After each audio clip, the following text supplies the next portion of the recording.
Welcome, Color of Success podcast family. I'm your host, Dr. Stephanie J. Wong. Check out my memoir, Cancel the Filter, Realities of a Psychologist, Podcaster, and Working Mother of Color, where I share my experiences in the realm of mental health, both professionally and personally. Color of Success podcast is streaming on all your favorite platforms and socials. Whether you're on the go or comfy on the sofa, you can tune in at your own comfort. As you know, we love growing discussions with our guests from our AAPI and ethnic minority communities. With so many friends and experts from different aspects of life, we love learning their stories and understanding what their success means to them. Let's get into it. I'm so excited to be joined by William Gee Wong. It is such an honor. You are a legend. My family knows you, knows about you, and came to meet you at an author event, and my mom said, "Oh my goodness, you're gonna interview him?" And I said, "Thanks, Mom, for the gig." So let me tell you a little bit about William. William is a print journalist, author, and amateur historian. He received his BA at the University of California at Berkeley, every Asian parent's dream, and MS at the Columbia University Graduate School of Journalism.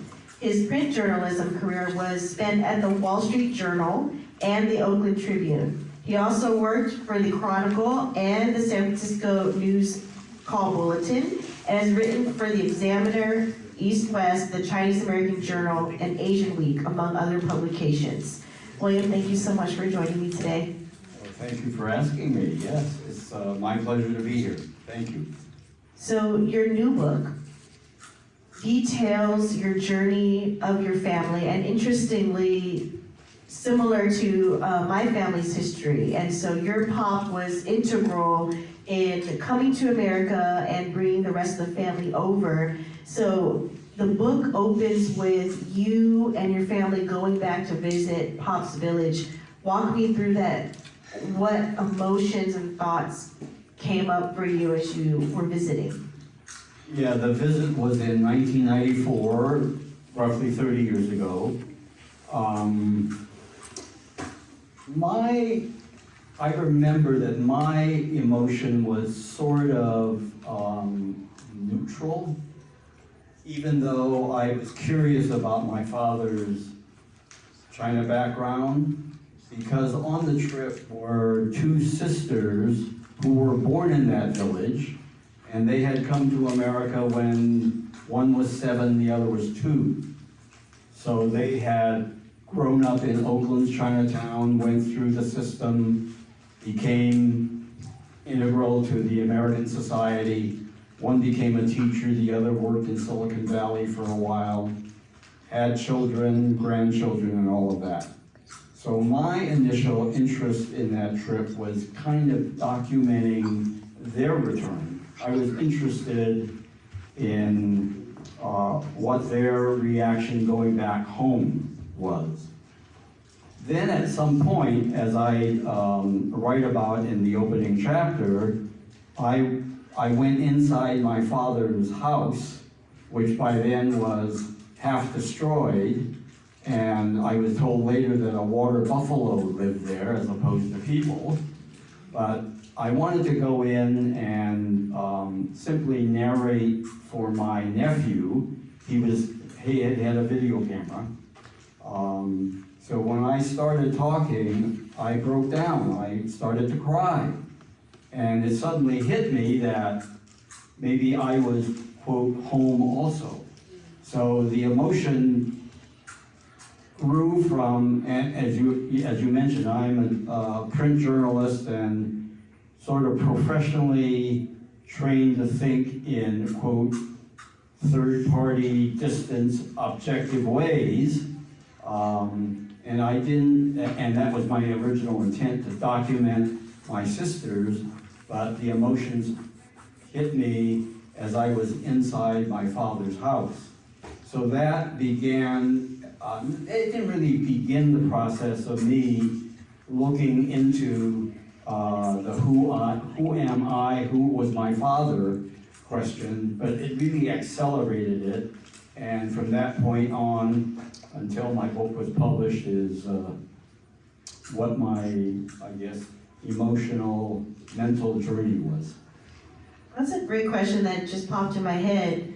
How would you describe yourself? Like, who is William Gee Wong after all of these research projects and, really connecting with your roots?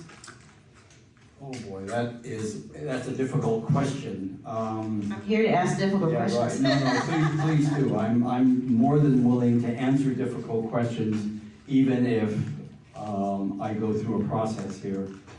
I think I know in my book, or in many emails that I've been exchanging with people since the book came out, I would label myself a Chinatown, Chinese American, middle-class professional.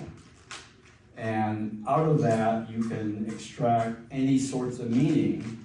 And I emphasize Chinatown, and that's in my title, because it symbolizes for me not just a place, but a mindset. And I say that because for the first 100 years of Chinese American history, Chinatowns were the history. And for those of you who don't know, and I trust many of you do know this, that for the first 100 years of Chinese America, starting at the gold rush through World War II, the people who came from China were from mainly 8 counties in Guangdong province, the Pearl River Delta, just west of Hong Kong and Macau, southwest of Guangzhou, Canton. So we were Cantonese. Many of us from rural settings, some from urban settings. Therefore, to me, it was 100 years of Chinatown. So I take great pride in coming from a Chinatown, but here is an admission that I freely talk about in the book. I came along at a time when the Chinese Exclusion Act was being repealed.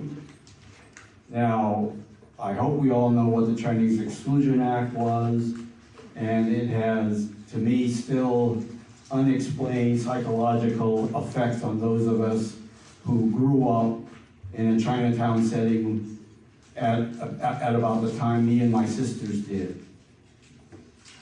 Because as I was talking with this young woman here who does a Mandarin podcast, she's interested in learning more about my cohort, which by the way is very small compared to what the Chinese American population is today.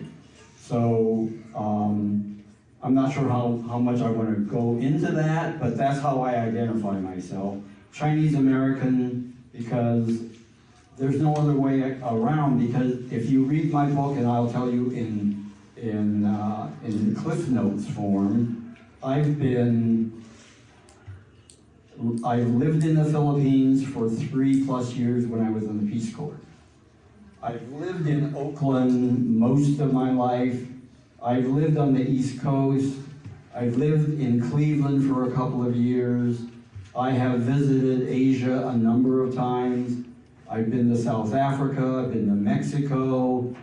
I've been a lot of different places. So in all of those places, you do have to wonder, I wonder, in the Bay Area, no sweat. I know who I am. But once you get out into the real world, then when people, even within Hong Kong, or Beijing, or Xi'an, or Hangzhou, where I had a terrible experience, and Shanghai, even when you go to those places, I may not look all that different from the people who are there, but I do not feel that I belong there. But coming home, if in Cleveland, I felt all right. I have an anecdote in there about New Orleans when my late wife and I were there, and I was made the butt of a joke from a black person. It made me wonder who I was. And one of the underlying themes of my book is this continuing identity search. But again, back to your question, that's how I would describe myself. Well, walk me through as well, being the revered son that your parents, particularly Pop, Yes. wanted. What was that like? Well, I've heard more than once that I was a spoiled brat because I'm the boy, and we all know the Chinese Chinatown patriarchal system. And I'm here to say that because, but I also know that it is not simply a Chinese Chinatown thing. There are many, many societies that still favor men over women or boys over girls. Now, you would think that with 6 older sisters and then me, so there was a dynamic in that. If I had come along earlier, there may not have been 6 sisters, okay? And my sisters have told me endlessly, I only have 2 sisters remaining, and they live in the Bay Area. The older sisters would every once in a while remind me that, especially my mother, would treat them or were very sad when they were born. And the number 6 sister especially tells stories. She's an artist and a poet, and she tells her story through her art and poetry about how, she doesn't quite say it this way, but I'll say that she was really mentally abused by our mother especially, because my mother and my father too wanted a boy, but she came along number 6, right? How bad was that? And she tells the story, and I don't remember it, but when I was sitting in a high chair, she tells the story of pushing me out of the high chair. And to this day, she keeps telling that story, so I tell the story because I don't remember it, but to this day, we are friends, surprisingly. So, but I didn't feel privileged other than the fact that I know that my father, when we got home, bao, right, the red envelopes at different occasions on Chinese New Year or birthdays, my father started a bank account for me for the future going to college. He never did that for the other girls. And one of my older sisters worked at our restaurant, and she was very friendly with the customers. And this was during World War II, so our restaurant was very busy. And they gave her a lot of tips. They gave the other girls a lot of tips. And this is reverse discrimination in my view. I was the only boy waiter, and I didn't get those kind of tips because most of the customers were men. So they really liked my pretty, cute, personable sisters and didn't like grumpy old Bill as their waiter. So I got the privilege of having a bank account set aside for my college education. My sisters who wanted to go to college did not have that privilege, and they had to fight their way to go to, the 2 that went to Cal before me really had to fight their way in, and in essence pay their own way. Well, let's unpack Pop a little bit, and you talk a lot about how gambling was a part of not only, to keep the family afloat. He had several lottery businesses. My family loves to play mahjong, not for money, but for pride. And the other side business that you later learned about of bringing immigrants to the country, how do you think the significance of gambling has even impacted, Asian American communities today? Well, the fact is, gambling as defined by whomever is recreational to those in Chinatown. I'm not saying gambling isn't a problem with people, but it's widespread and does not just affect Chinese people. but gambling was one of the main economic engines of Chinatowns dating back to when Chinatowns were found in the 1800s. And by the time my father came in 1912, he worked at a lot of different jobs. But we figured that by the 1930s, he got into the lottery sales business. He was second tier. He was a retailer. So the space he had was a grocery store in the front and a lottery room in the back. He was not alone in that setup, because throughout Oakland Chinatown, and my guess is other Northern California Chinatowns, San Francisco, Stockton, Marysville, wherever, had the same kind of setup. That in the front was the legal business, which many people came to the storefront not to buy groceries or oranges or bok choy. They came in to buy lottery tickets. But as I said, it was considered illegal, except everybody in Chinatown and among the political leadership and the police department, everybody knew what was going on. There was a lot of bribery, corruption among the white power establishment, but they also raided many Chinatown lotteries, including the one that my father ran.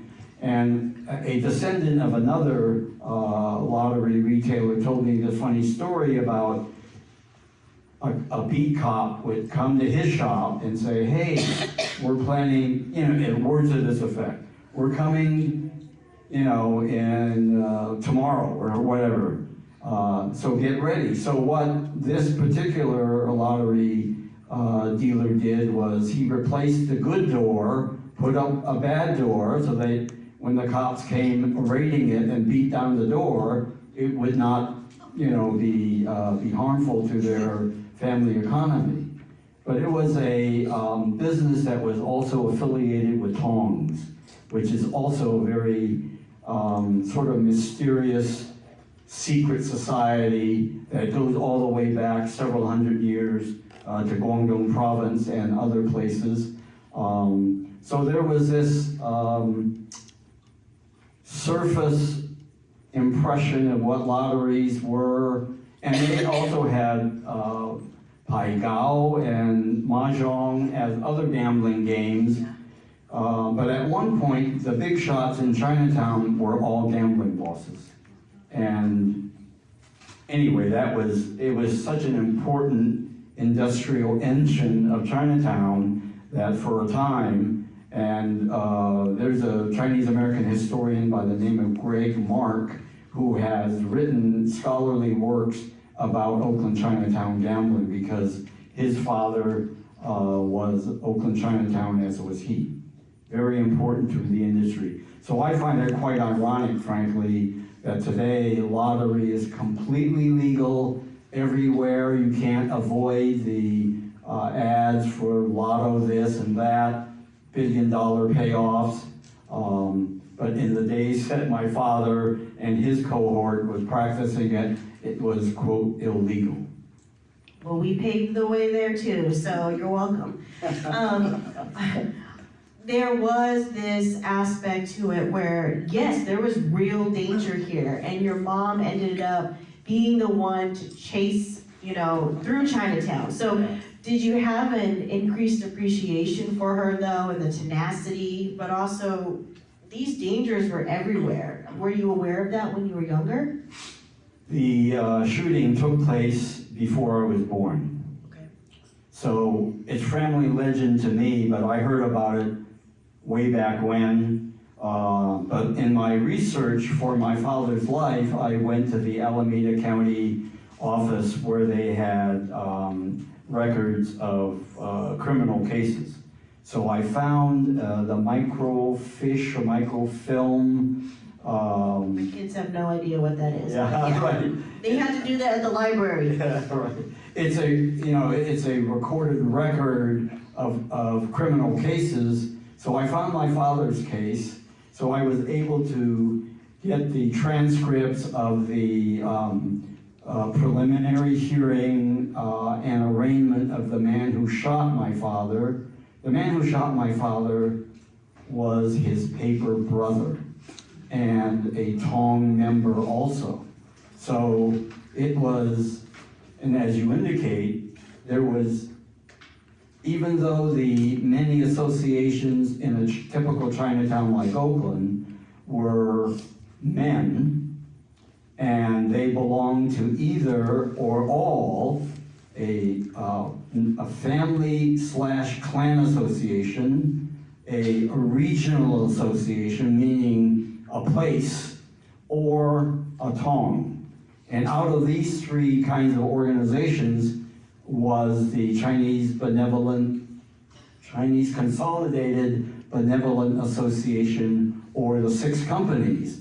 And the 6 companies were basically a combination of the City Hall, Chamber of Commerce for Chinatown, because Chinatown was this bubble, as I describe it, where it was socially segregated. People weren't allowed to work or live outside, with rare exceptions, and therefore these associations had overlapping memberships and had rivalries based upon territory, how much money was being spent where, because in Oakland, some of the descendants told me there were either 15 to 17 lottery companies that my father, one of the retailers, of which there were many, would buy the tickets or sell some of the tickets from these various companies.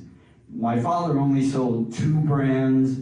I talked to a descendant who said his father had 15 brands. So imagine the number of people that were employed in Chinatown in just the lottery business alone. So at one point, and it's very hard to describe in shorthand, so you'd have to read the details in the book. My father made a gamble about whether or not he would pass on the money he sold, so that the company, if somebody won, the company would have to pay the winnings. He decided to keep this one bettor's money, and that bettor won very big. So my father was responsible for paying the winnings, and my father's partners did not like that, because they lost their investment, because he had about 5 or 6 partners. And my father decided, or this is kind of my educated guess, he decided not to tell his partners that he lost their money. He felt that maybe, and this again is some speculation on my part, that he would be able to accumulate enough revenue from future bets to be able to make good on the investments that his partners had. Well, one of his partners who lived in Marysville, again, his paper brother, same clan name, same Tong, decided to come down to Oakland to ask my father to do him a favor that had nothing to do with the lottery.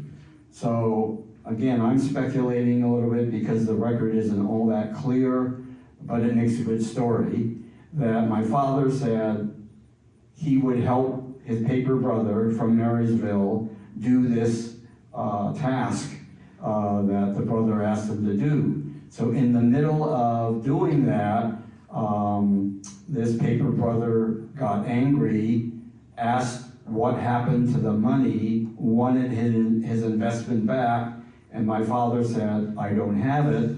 And this paper brother pulled out a gun from his pocket, shot my father 4 times. And to me, it's a miracle that he survived, because he was hit in the stomach a couple times, hit near the chest, but luckily that bullet was blocked by either a notebook that he had or something. But the fact is he survived, right?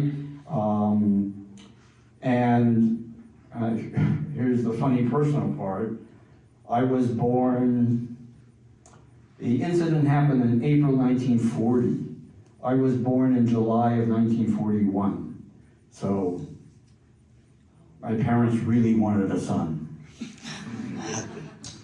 The other thing I'll say about that incident, which kind of is still a mystery to me about Chinatown culture in those days, remember, the two Tong brothers, my father and the man who shot him, there were suspicions that my father stole money from the Tong because his bad gambling loss had wiped out our family savings. Okay, so my thinking was, if he had all this problem with the Tongs, he would sever all relationship with the Tong.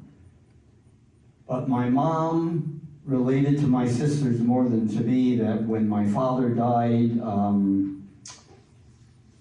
20 years after this incident, the Tong members agreed to be pallbearers for him. So I said, wow, that's an interesting, and I can't figure out why, but those Tong guys were interesting characters. What can I say? Well, like I mentioned, you've paved the way for so many because before hashtag stop AAPI hate and all that stuff, you were writing about the racism that we were facing. One of those pieces in the Wall Street Journal was talking about the way that Vietnamese refugees were being mistreated. And so you've seen the different waves of how, it's not new, basically. You've been reporting on it for quite a bit of time.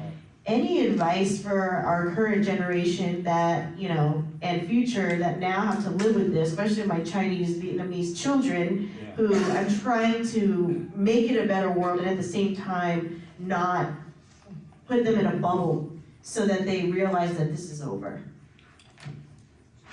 You read the book carefully. Thank you for that. Yes. Yeah, it is, I'm now in my early 80s, and as you indicated, I have been writing versions of this subject for the better part of my journalism career. And it's true that I didn't remember that 1975 op-ed for the Wall Street Journal until I started going over some of my old clippings. And 1975, all right? It was right after the fall of Saigon. Vietnamese refugees and immigrants were coming to America, especially those who had been allies with the American forces. And when they came here, many of them faced terrible hatred and the kinds of stuff that we have seen during the COVID pandemic. But when I heard about that, I decided to educate the Wall Street Journal's high-quality, mostly white readership about the history of anti-Chinese, anti-Asian sentiments. And really, it goes back even before many Chinese came to America during the gold rush.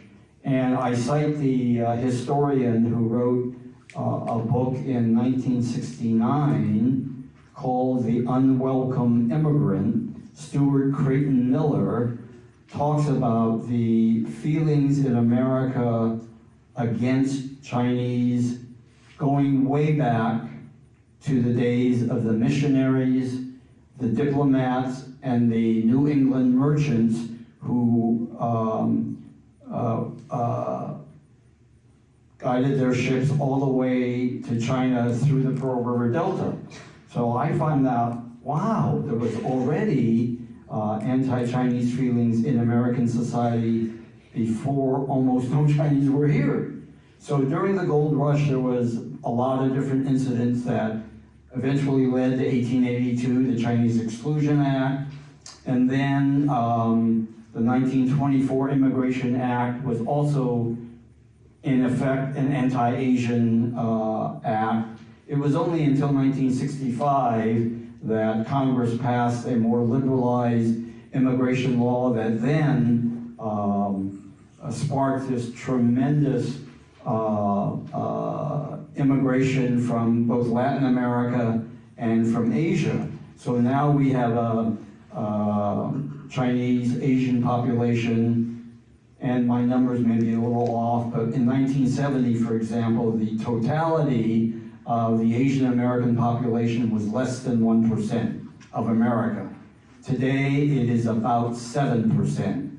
7% is still not large, but, and those math whizzes, maybe your daughter knows, look at the percentage growth from less than 1% to 7% in about 50 years. That's a remarkable growth. What would I say about young people who are maybe for the first time realizing that they are seen differently and even in some ways through hateful terms? Number one, stay strong. Be as confident as you can in your own identity. Be clear about your, and you may have to go through many different sort of mental gymnastics to get to that place. And believe me, when you're young, and when I, at this point, I consider myself too old to learn anything, but when I was your age, that was the time to learn, and study your history. Read not just my book, but there are a lot of books, there are a lot of movies and videos that is now available that wasn't really available when I was young. And remember, that was also the beginning of the Asian American Studies movement in the late 60s. And thank goodness for people like William Gee Wong at UC Berkeley, Mark Lai, a legendary historian who was really an engineer. Mark Lai, if you don't know the name, you should Google him. He was an engineer at Bechtel, which is a huge worldwide construction company. That was his work. His hobby was reading Chinese newspapers, Chinese documents, and he was meticulous in his research. He was bilingual, biliterate. We all have him to thank for so much of the history coming out of the 1960s Asian American studies. I'm kind of second generation to that because, as I indicated in my book, number one, I didn't care about a lot of this stuff. I didn't learn about a lot of this stuff. When I went to Cal, there were Chinese history classes about the communist revolution and all about that, but there was very little about American Chinese experiences. So, and also be comforted by the fact that there are so many more of us who are speaking out. That's the good thing about what happened 3-4 years ago. There was all these terrible things that were happening to people that look like us, but there were many people who spoke out against it. The Stop AAPI hate group began with a professor from San Francisco State University, Russell Drum, and people from Chinese for Affirmative Action in Chinatown. It's grown into a huge nonprofit working across different ethnic lines to make sure people understand that this will not be taken lightly. Thank you so much for your wise words. And if there are any questions, I'd like to open it up for folks. Is discrimination get better now against all the Asians? What's that? Is the discrimination getting better against all the Chinese specifically? I'm going to be wishy-washy about this. I think it is better in the sense that now there are so many of us, not just of Chinese descent, but other Asian descent, who are so widely integrated into American society. So if you remember during the COVID outbreak, there were so many Indian American, Chinese American, and other Asian American medical experts who were being called upon by news anchors. Explain this to me, why people should get vaccinated and what they should do to, they should wear masks and all that stuff. So, and there are now many more Asian Americans in many different fields, not just in high tech.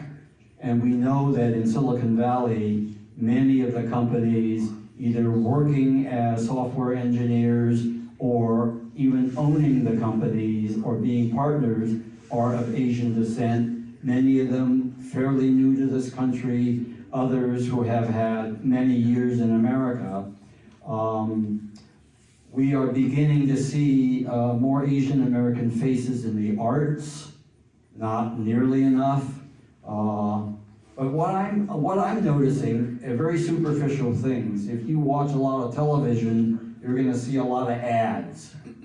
So one of the issues when I was younger was the question of representation. Are people who look like us going to be on TV or in some other art thing? And suddenly I've noticed, and I haven't done a survey, but I think there has been an uptick in the number of Asian faces in these silly commercials of all sorts, right? And at least there is a symbolism of people who look like us, who are normal people, who are doing everyday things, who aren't working in a laundry or a Chinatown restaurant, or who aren't grocers, or on the opposite end of the economy, who aren't geniuses in the STEM world. So I think from that standpoint, yes. But the fact that there still is, to me, a scary possibility of being called a name or being assaulted, or what Lotus, my good friend Lotus here pointed out just a few minutes ago about the pending war with China. Now, we can interpret a situation in a number of different ways. Some of us might say, well, how could the two largest economies in the world go to war with one another? But if you pay any attention to the news, you will notice that the alliances that are forming are a little scary because, as you pointed out, Lotus, Xi Jinping is hooking up with Vladimir Putin. And they're kind of with Iran, and they're kind of with Hamas. And the Taiwan issue still is unresolved. So is China going to invade Taiwan? And I'm not going to speak for the Taiwanese Americans, of whom there may be some in this crowd, because that's another subset of the complexity of Asian America and Chinese America today. And now there's even the Hong Kong question, because, when Hong Kong was, quote, given back to China in 1997, there was some hope that Hong Kong would continue to be a fairly democratic, if not a free society within China. But that is a question now So we are a hugely complicated set of people who happen all just to share our roots somewhere in Asia, right? So it's not a simple question, but I think that just in American context, I think we're better. Some of us have achieved a high degree of success, a small number. Many of us are now middle class. We still have a lot of people in the working classes. I mean, I go to Oakland Chinatown regularly for book stuff, but I also shop there and eat there, and I hear Hoi San Hua, my dialect, all over the place. And there are many places that have only Chinese menus, and you have to speak a little something, and the facility of English among the wait staff is either a little there or not there at all. So it's very complicated, but I think we're still somewhat, we need to be alert, is what I'm saying, but also proud. Thank you, William. And he'll be at his table as well as me in the back. And if there's any other questions, we'd love to connect with folks. Thank you so much. Thank you for listening. We would love for you to subscribe to the podcast and join our community on all our socials at colorsuccesspodcast.com. Looking forward to you checking out my memoir, Cancel the Filter, Realities of a Psychologist, Podcaster, and Working Mother of Color on Amazon and wherever books are sold. I'd love to hear your Cancel the Filter moments.